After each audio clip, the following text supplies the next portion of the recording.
Energia cinética. Energia cinética significa o movimento de objetos espontânea e involuntariamente e sem uso de meios mundanos. Em outras palavras, ao contrário da energia psicocinética, que é a manipulação mental deliberada de objetos tangíveis, a energia cinética pode ser igualmente poderosa, mas é inconsistente, o que a qualifica como outro fenômeno confundido com a assombração. Apesar de inúmeros farsantes gerarem ceticismo em relação à energia psicocinética e cinética, elas existem. Se os objetos voam pelos cômodos da sua casa ou seus aparelhos elétricos parecem enlouquecer todos ao mesmo tempo, ou se os quadros caem no chão, pode não ser um fantasma, um espírito ou uma impressão. Talvez você tenha energia cinética ou esteja vivendo com alguém que a possui. Se for este caso, eu realmente recomendo que você seja o mais paciente e compreensivo que puder.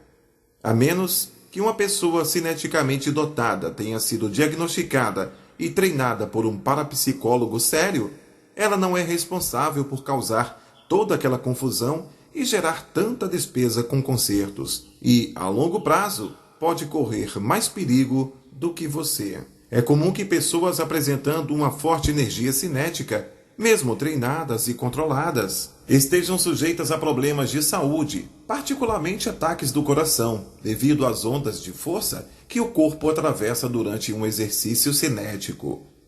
Como se não bastasse a perturbação que causam os hormônios, a energia cinética atinge seu pico durante a época em que os níveis hormonais estão oscilando com maior intensidade. Adolescentes e mulheres grávidas ou na menopausa são especialmente vulneráveis a explosões cinéticas incontroláveis. E os momentos imediatamente antes do sono, quando a mente consciente está passando o controle para o subconsciente, costuma ser os mais caóticos. Purificando e abençoando o seu lar. Gostaria de ter aprendido essas lições muito antes, mas hoje executo rituais para mim mesma e para clientes em casos de emergência, que realmente ajudam. Exigem muito menos tempo e esforço do que a limpeza de rotina que fazemos em nossas casas todos os dias, e os resultados podem ter um impacto muito maior na nossa saúde física, mental e espiritual e na de nossas famílias. Recomendo isso para todos, mas com especial veemência se você tem alguma razão para acreditar que está convivendo com um fantasma, com um espírito ou com efeitos de uma impressão. Se você está morando, construindo ou trabalhando no local ou perto do local de uma morte violenta, preste bastante atenção a essas sugestões simples e gaste alguns minutos para segui-las. Ao procurar uma casa, nós nos concentramos tanto no preço, na metragem, no número de banheiros e na vista, que esquecemos de considerar a história do lugar e do terreno em que foi construída. Se você pode passar algum tempo em cada quarto para avaliar o espaço dos armários e a cor do carpete, você pode levar um minuto extra em cada um para se perguntar: qual é a sensação que tenho aqui? E prestar atenção à primeira resposta que tiver. Como eu disse, sabia que havia algo errado com aquela primeira casa no instante em que entrei nela, mas não agi a partir do que sabia. E minha família pagou o preço. Eu aprendi com aquele erro. E espero que você também. Se um lugar lhe transmite uma sensação ruim, estranha, arrepiante ou qualquer outra palavra que implique negatividade, vá embora. Mobília. Eu amo antiguidades e as compro. Também aceito alegremente itens de segunda mão e heranças de família e amigos. Mas nunca trago nenhum desses objetos para casa sem tocar nele e passar vários minutos com ele para me concentrar na sensação que ele me transmite e em como me sinto perto dele. Um fantasma pode ficar ligado a um objeto e acreditar que ele ainda lhe pertence. Um espírito pode ter um apego duradouro e querer vir visitá-lo onde quer que esteja. E todo objeto é capaz de conter uma impressão que pode ser boa ou não. Seus 5 sentidos gostam do objeto? Agora dê ao seu 6º sentido uma chance de fazer o que sabe. Ele o avisa quando há uma tensão e negatividade no ar e é capaz de fazer exatamente a mesma coisa quando você estiver fazendo compras. Eu procedo da mesma forma com itens novos e você também, embora talvez não perceba. Quando numa loja você vê um objeto que gosta, você o pega, segura por um momento e, de repente, aparentemente sem motivo, decide que não está interessado. Há alguma coisa nele que não lhe dá uma sensação muito boa. Não é importante identificar o que é, basta que você sinta e vá embora sem o objeto. Portanto, o que eu estou recomendando é apenas ter consciência de um instinto que você já possui e fazer disso um hábito. Se os seus instintos dão sinal verde, ou se você não sente nada, nem bom nem ruim, sobre o objeto, ótimo. Se ele lhes traz a menor sombra de dúvida, o ideal é que você o deixe onde está e vá embora. Mas de vez em quando, se você é como eu, apesar de ter aquela sensação de que alguma coisa está errada, vai querer comprar aquele objeto de qualquer jeito. Antes de trazer um objeto novo ou uma antiguidade para sua casa, ou lhe dar um bom banho espiritual. O banho espiritual. Visualize o objeto ou fique de pé ao lado dele. Imagine uma luz branca brilhante, quanto mais brilhante, melhor, flutuando sobre ele, até parecer que a luz o envolveu completamente. Então, mantendo essa imagem na mente, peça a Deus para cercá-lo com a luz branca do Espírito Santo e liberar com seu amor e cuidado qualquer negatividade que o objeto possa estar retendo. É só isso, e faz muita diferença. E não é tarde demais para fazer com os que você já possui. Você pode sair pela casa abençoando um por um, ou pode abençoar a casa ou o apartamento inteiro e tudo que há lá dentro de uma vez, só através de uma técnica diferente. O exorcismo. Não acredito que as pessoas possam ser possuídas, mas as casas, sim. Exorcizá-las significa purificá-las de qualquer espírito negativo que possa estar nela. É fácil e vale a pena, seja o lugar para o qual você está prestes a se mudar ou o lugar onde mora há anos. Uma boa renovação espiritual sempre ajuda. Se você preferir pedir a um ministro, sacerdote, rabino ou líder espiritual para realizar o exorcismo, siga seu desejo. Mas, diante de Deus, você é tão nobre e digno quanto todos os seus outros filhos. Por isso, não há nenhuma razão que o impeça de fazer isso pessoalmente. Sinceramente, quando Francine sugeriu que eu realizasse um exorcismo e me contou como fazê-lo, eu disse que aquilo parecia uma grande tapeação. A resposta dela foi: rituais antigos que sejam sagrados para qualquer religião são poderosos por carregarem a santidade dos séculos. Você só vai precisar de sal, uma vela branca e água benta. O sal é um símbolo antigo de purificação e a vela branca representa simplesmente a energia espiritual positiva. Você mesmo pode fazer a água benta. Basta deixar a água comum descansando sob a luz direta do sol por 3 horas. E 3 vezes durante essas 3 horas, fazer qualquer sinal sobre ela que tenha poder e significado espiritual para você. Por exemplo, eu faço o sinal da cruz. À noite, numa hora tripla, 3, 6, 9 ou 12, ande pela casa iluminando o seu caminho com a vela e espalhando sal. Pare em cada porta e janela e borrife-as com a água benta, fazendo sempre o sinal da sua fé ou carregando o símbolo correspondente, como a cruz. Quando terminar de envolver a casa em um círculo de sal e selar as aberturas com água benta, entre e vá de cômodo em cômodo ainda carregando a vela branca.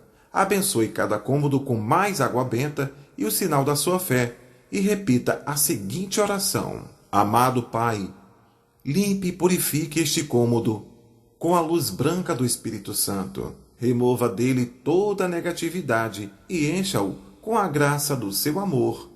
Amém. O lado negro. Proteção contra o mal que nos cerca. Ao longo desse capítulo discutirei entidades negras, entidades brancas e entidades cinzentas. Negro, branco e cinzento são apenas adjetivos referentes à quantidade da luz de Deus que um espírito assimila. O que é o lado negro? Deus não criou a negatividade.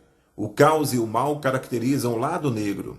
Para que ele criasse essas coisas, parte dele teria que ser negativa, caótica e má. E sabemos que isso não é verdade.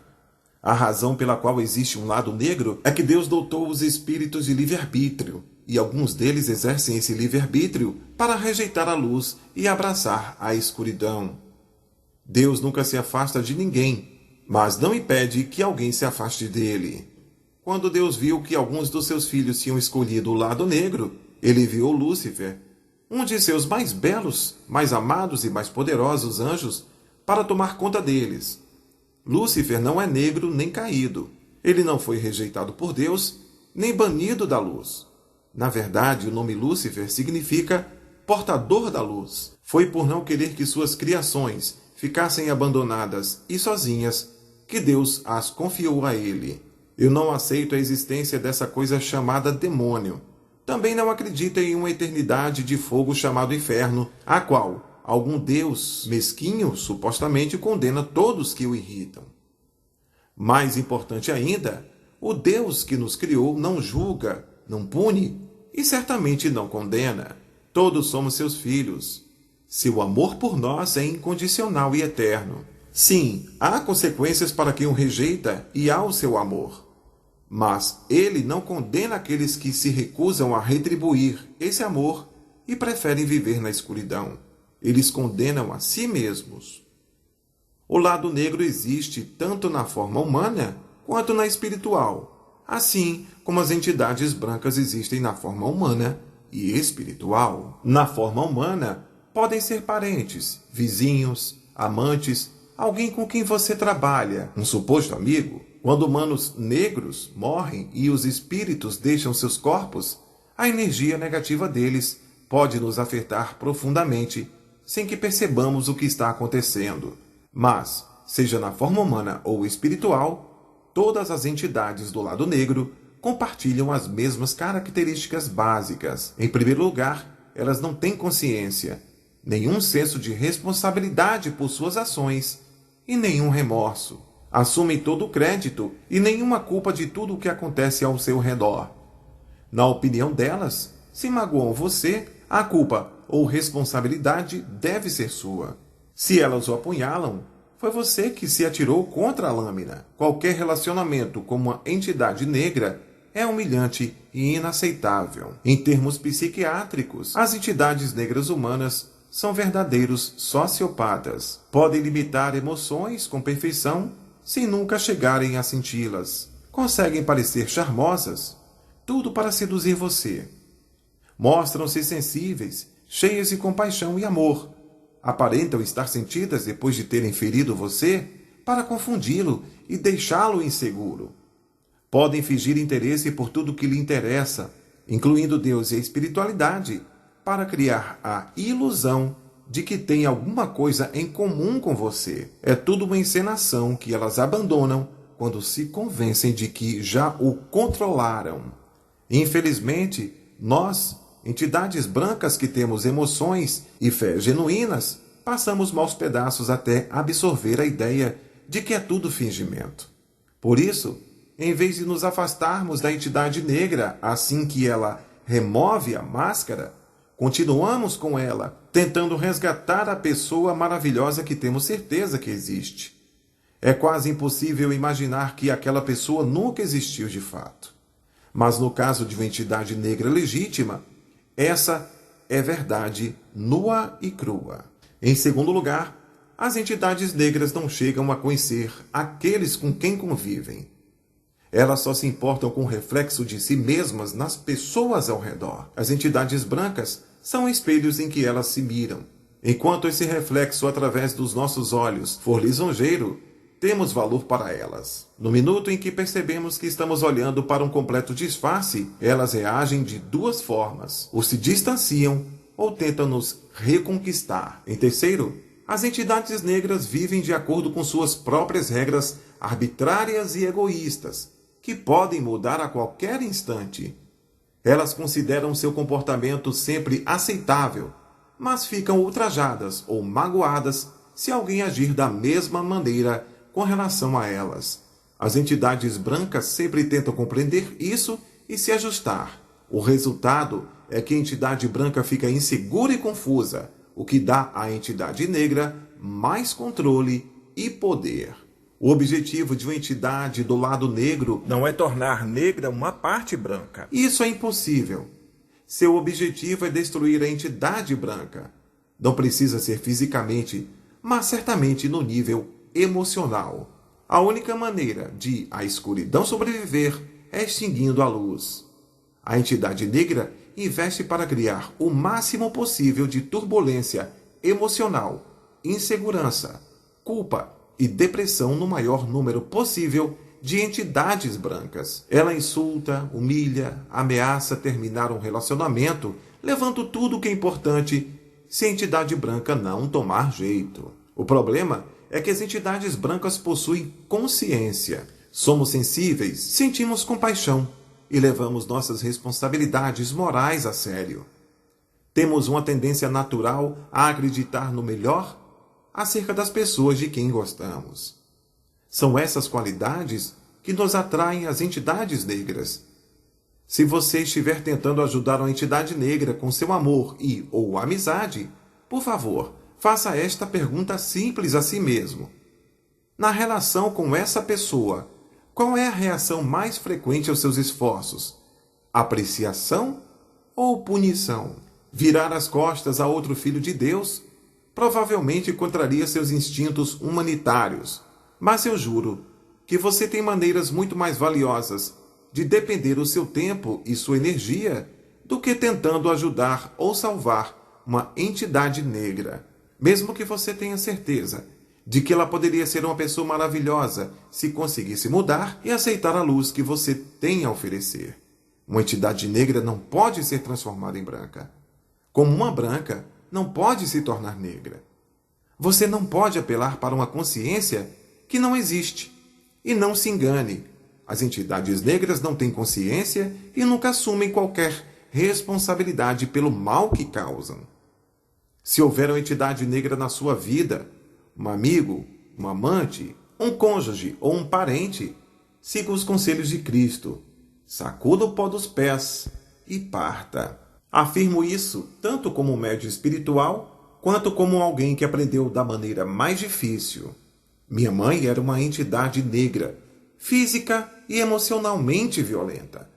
Quando me tornei adulta, parei de tentar ajudá-la, fazê-la feliz ou encontrar algum terreno espiritual comum onde pudéssemos nos conectar. Desisti de discutir com ela, porque era um desperdício do meu tempo e da minha energia. Lutei contra a culpa por anos, até ter uma conversa com Francine sobre isso, quando lhe falei sobre um dos 10 mandamentos, honrar pai e mãe. Ela respondeu calmamente, claro, se eles forem dignos de honra. A partir daquele momento, nunca mais sentir culpa por manter minha mãe a uma certa distância. Pelo resto da vida dela, garanti que fosse cuidada, mas fiz isso de longe. Francine me disse uma coisa importante. Uma única entidade branca pode dispersar 1000 entidades negras. Por favor, preste atenção na palavra dispersar. Não é salvar, nem transformar, nem reabilitar. Apenas dispersar, desviar e mandar para outro lugar. A energia negativa de uma entidade negra, seja na forma humana ou espiritual, pode debilitar uma entidade branca sensível e preocupada. Nenhuma discussão sobre o que são entidades negras estaria completa sem deixar bem claro o que elas não são. Nem todos os assassinos e outros criminosos são entidades negras.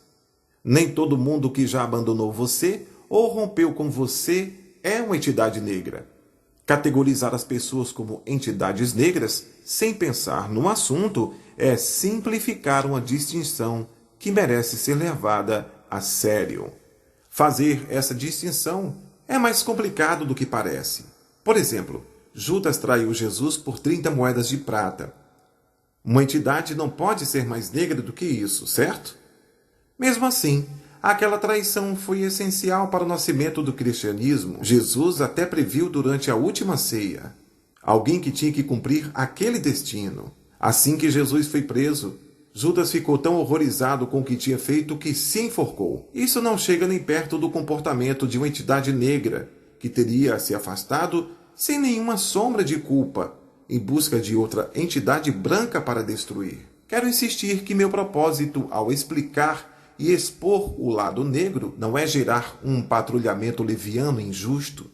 Meu propósito é evidenciar as características comuns das entidades negras para podermos aprender a identificá-las, compreender como funcionam e evitá-las. Se alguém na sua vida o faz sentir sugado, deprimido, diminuído, cansado, inseguro, inadequado, fraco, pessimista, confuso, desamparado ou mesmo enjoado e com dor de cabeça, não posso garantir que seja uma entidade negra.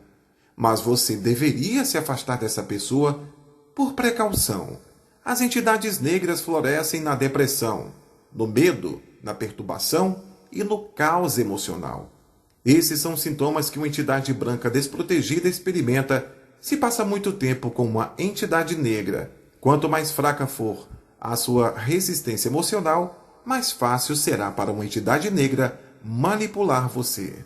A energia negativa delas pode ser tão real e poderosa quanto a energia positiva de uma entidade branca. Portanto, ao causar um desses sintomas negativos, ou todos, conseguem exercer mais poder sobre você, e nós, entidades brancas, não podemos lhe dar essa satisfação. As entidades negras não surgem por acidente, é claro. Existe uma razão lógica para elas parecerem tão espiritualmente vazias, e elas pagam um alto preço por escolher a escuridão em vez da luz. O outro lado entre as vidas. Antes de começar a estudar o lado negro com profundidade, eu costumava imaginar o que faria se uma entidade negra viesse a mim durante a sessão. Não que eu tivesse medo delas, mas por alguma razão que eu não compreendia, achavam que não haveria nada nelas que o médium pudesse captar. Muitos anos de pesquisa depois entendi por quê. Existem duas portas para o outro lado. As entidades brancas atravessam a porta da direita quando nós morremos. Normalmente, é uma viagem tão direta que nem percebemos a porta. Apenas a atravessamos enquanto seguimos a luz. As entidades negras atravessam a porta da esquerda para o abismo de nada, vazio de esperança, em uma escuridão que é o oposto espiritual da pura luz branca do amor incondicional de Deus. Mas não ficam lá muito tempo. Do vazio negro, sem esperança e sem amor, por trás da porta da esquerda, as entidades negras voltam direto ao útero para outra vida na Terra, repetindo eternamente o mesmo padrão. Eles se reciclam, vida após vida, sem um projeto, sem guias espirituais, sem anjos, sem o benefício da paz, da sabedoria e da felicidade que o resto de nós tem a esperar do outro lado. No entanto, nem mesmo as entidades negras estão condenadas a uma eternidade excluídas da presença de Deus. Mais cedo ou mais tarde, as poderosas entidades brancas do outro lado conseguem agarrar essas entidades negras em trânsito, trazendo-as para o lar. Mas até lá, essas entidades prosseguem na viagem escura que escolheram, sem projetos e sem Deus. Não tente resgatá-las. Você não consegue. Tal como as entidades brancas, algumas entidades negras permanecem presas à Terra por algum tempo, sem perceber que estão mortas, e outras visitam a Terra em forma espiritual, no breve tempo entre as vidas. Se eu pudesse escolher, preferiria sempre lidar com entidade negra na forma de fantasma ou espírito a uma forma humana. Mas em qualquer forma, elas são capazes de criar todo tipo de caos com sua energia negativa. Podem interferir em carros, telefones, aparelhos, computadores, televisores e qualquer coisa mecânica ou elétrica. Também pode afetar a atmosfera geral de um ambiente de forma em que, de repente, até mesmo as pessoas mais felizes e agradáveis se tornem deprimidas, ansiosas e irritadas e comecem a discutir asperamente umas com as outras sem saber o que as atingiu. Quero esclarecer alguns mitos sobre as entidades negras de forma espiritual, porque, em alguns casos, as pessoas lhe atribuem mais poder do que na verdade têm. Primeiro, elas não podem ferir você. No máximo, causam confusão suficiente para que você se descuide e se machuque por acidente. Segundo, elas não podem convencer você a se matar. No máximo, conseguem gerar uma depressão que fará você sair dos trilhos, mas é apenas temporário e não é culpa sua. Não se atreva a lhes dar a satisfação de enfraquecer sua luz. Nós, entidades brancas, precisamos uma das outras e, juntas, somos mais poderosas do que elas jamais serão. Terceiro, elas não podem amaldiçoar você. Não existe maldição. Quarto, acima de tudo, elas não podem possuir você. Francine me contou que nenhum espírito, seja branco ou negro, pode realmente possuir a sua mente. O mundo espiritual pode afetar nossas mentes, mas nunca pode entrar nelas ou controlá-las. Os espíritos só podem nos usar à medida que permitimos. Por isso, se uma entidade branca pode habitar um médio treinado apenas quando ele consente, não há nenhuma chance de que uma entidade negra possa possuir alguém sem permissão. Não estou dizendo que as pessoas que alegam terem sido possuídas estavam inventando coisas. O que estou dizendo é que há outros fenômenos que podem ser facilmente confundidos com a possessão.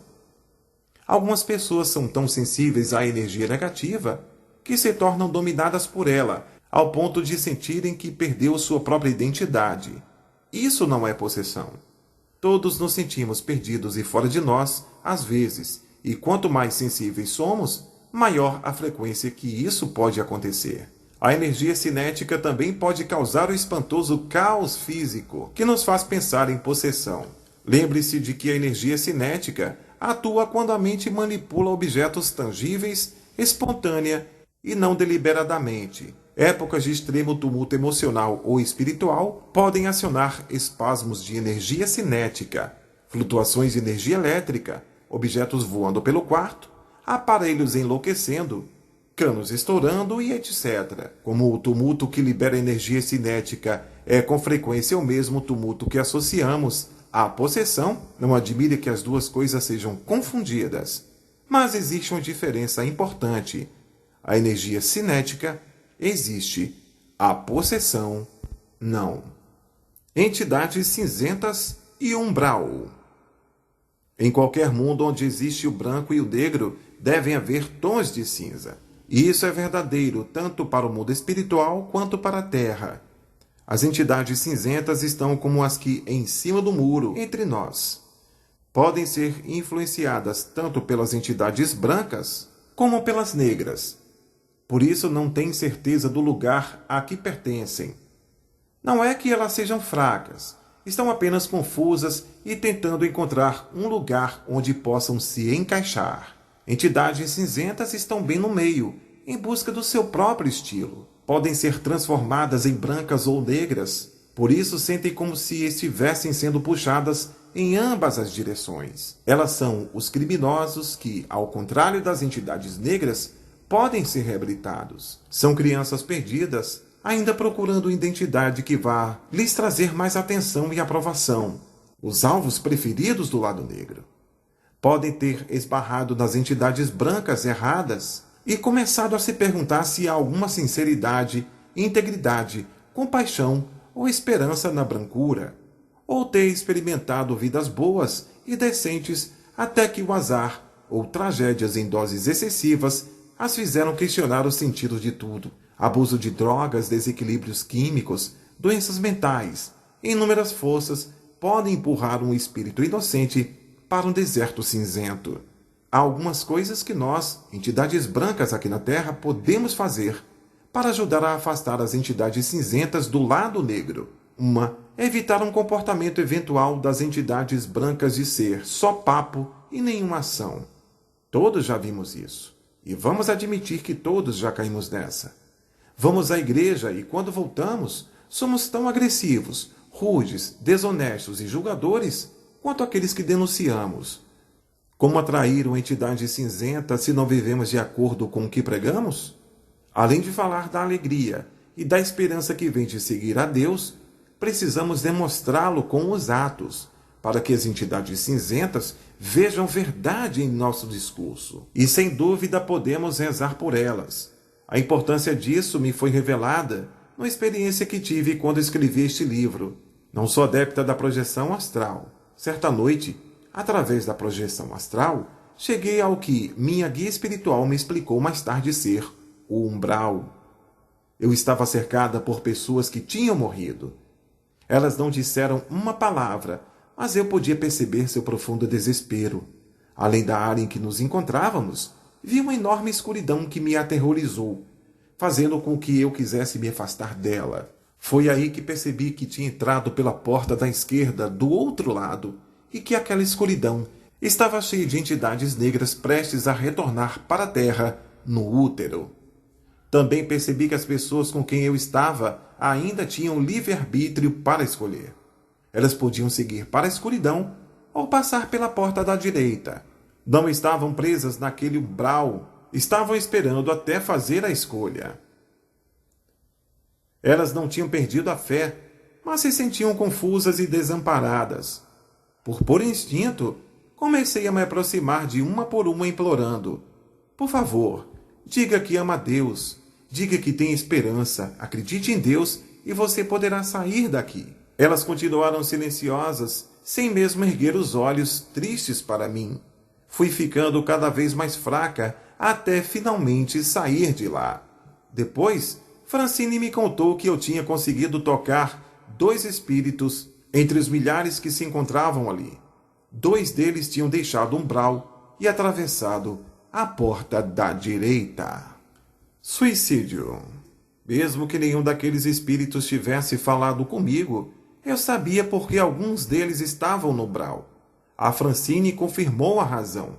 Por isso, quero esclarecer alguns fatos sobre a confusa e trágica questão de dar fim à própria vida. Eu aprendi na infância que as pessoas que cometem suicídio vão para o inferno. Ponto final. Mas isso não é verdade. Embora de modo geral o suicídio seja uma quebra de contrato com Deus e com nossos próprios espíritos, já que ninguém escreveu suicídio em seus projetos, existem exceções. Os que foram levados ao suicídio por uma doença mental ou física extrema têm tanta chance quanto nós de irem para a luz e serem acolhidos do outro lado. Os suicidas movidos pela desesperança e pela angústia vão para um umbral. De fato, as pessoas que tiveram experiência de quase morte durante uma tentativa fracassada de suicídio descreveram que se viram em um lugar de tristeza avassaladora, não em uma completa escuridão, mas como se estivessem fora da luz. Mas elas ainda podem escolher juntar-se às entidades negras na escuridão ou entrar pela porta da direita. Os suicidas, por desespero, e outras entidades cinzentas que escolhem o lado negro voltam diretamente para o útero, assim como as entidades negras. Mas elas não são negras na nova encarnação. Voltarão a ser cinzentas com uma nova vida e novas chances de escolher a luz e superar a desesperança que as derrotou da última vez. Outros suicidas, no entanto, foram movidos por vinganças, automiseração ou a simples mesquinhez de punir aqueles que, do seu ponto de vista, não lhes deram atenção suficiente ou frustraram suas expectativas. Esses são os únicos suicidas que seguem diretamente pela porta da esquerda para a escuridão e daí direto para o útero novamente.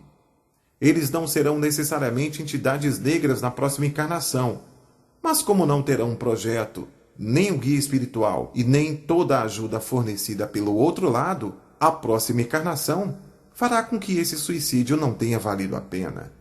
Como os suicidas normalmente sofrem mortes traumáticas, seus espíritos podem ficar chocados com o ato brusco, mesmo tenha sido auto-infligido, e permanecer presos à terra sem perceber que estão mortos.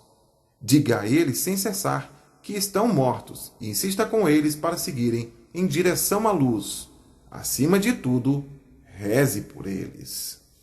Ataques psíquicos. Ataques psíquicos são uma das formas insidiosas pelas quais a energia negativa do lado negro tenta extinguir a luz das entidades brancas. Eles são dirigidos diretamente à nossa consciência e às sinceras preocupações que temos sobre nossa contribuição para a humanidade. Pergunte a si mesmo se isso lhe parece familiar. Eu não sei por que pensei que teria alguma importância na Terra. Achei que trabalharia duro e me esforçaria. Mas olhe para mim. Não realizei nada que vale a pena. Se eu desaparecesse, não faria nenhuma diferença para ninguém. Essas palavras, ou uma versão delas, são sintoma do ataque psíquico clássico. São ataques da energia negativa do lado negro, aparentemente surgidos do nada, contra nosso bem-estar mental e emocional. São a maneira que o lado negro tem de cobrir a luz e tentar destruir nosso poder, debilitando-nos com depressão, dúvida e desesperança. Mesmo que os pensamentos implantados por ataque psíquico possam parecer reais, eles são falsos. Eu também já me senti assim. Uma vez, durante uma palestra para mais de 150 pessoas, eu desabafei. Falei de como me sentia uma impostora e, para meu espanto, em vez de reprovação, percebi no público sinais de compreensão e alívio. Aquela noite foi o começo da minha pesquisa sobre ataques psíquicos. Também foi o começo do fim do ataque em que eu estava atravessando, provando uma vez mais que temos que falar aberta e honestamente uns com os outros. Descobrir que não era só comigo, e que pessoas que eu amava e que não eram fracassadas, nem impostoras, nem desprovidas de valor, nem nada disso tinha sobrevivido ao mesmo vazio, nos libertou a todos. O mais importante de tudo foi descobrir que, quando um ataque psíquico nos atinge, estamos todos ouvindo exatamente a mesma gravação. Clientes por todo o mundo, na maior variedade possível de circunstância, descobriram a mesma mensagem tocando em suas mentes em algum período de suas vidas. Por isso, aqui vai o que eu quero que você tente da próxima vez que se descobrir no meio de um ataque psíquico. Não se preocupe se, por acaso, se sentir idiota fazendo isso. Sentir-se idiota é melhor do que sentir-se entorpecido, deprimido ou fracassado. No instante em que os pensamentos negativos entrarem em sua mente, lembre-se de que é só o lado negro inserindo uma daquelas mensagens na sua cabeça para tentar desligar a sua luz. Você é mais inteligente e mais forte que eu. Com o seu dedo indicador, toque um ponto da sua testa entre as sobrancelhas, a cerca de 4 centímetros em cima delas, onde fica o seu terceiro olho, e imagine ali um botão de ejetar. Pressione esse botão enquanto diz: eu recuso esta gravação e o lado negro e libero sua negatividade da minha mente na luz branca do Espírito Santo. O simples ato de apertar esse botão de ejetar irá lembrá-lo de que esses pensamentos negativos são realmente apenas uma gravação irritante que todos nós ouvimos de vez em quando. Lembre-se disso e você nunca mais irá se sentir tão desamparado durante um ataque psíquico. Esse é o nosso penúltimo capítulo do livro O Outro Lado da Vida. Não percam o último capítulo. Até lá e obrigado!